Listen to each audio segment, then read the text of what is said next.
Hi Melody, this is a lovely illustration. I love the colors, it's very positive, and I really like the layout. I think you have a winner here. Also really like the font that you chose and just the way that you arranged everything. So my only suggestion is to think about two things. Think about what this might be printed on.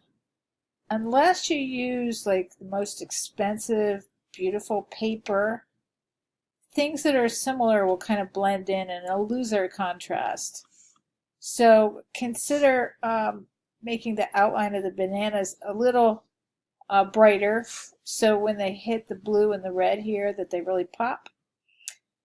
And then my other thought was to make your highlights consistent. I mean, design wise, I can see, why you sort of made the center, the apple, the place of highlight.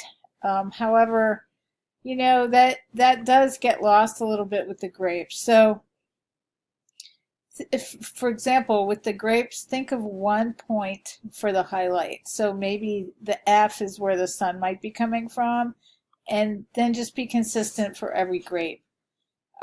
If perhaps you don't like the way those circles look, if there's too many, then touch them and put a very small amount of Gaussian blur on it. It'll still look like a highlight, but it won't be so obvious if you don't like it.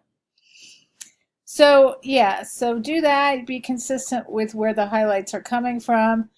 The apple is beautiful. I do recommend a radial blur instead of a linear one. It'll look more like an apple that way.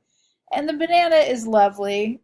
I mean, it doesn't perfectly look like a banana. You might want to cut off the end a little bit because you know how they sort of have straight black ends. You don't have to add the black, but perhaps you get a little more realism if you just sort of cut it off right there. So lovely. That's all I really wanted to say. Let me know if you have any questions.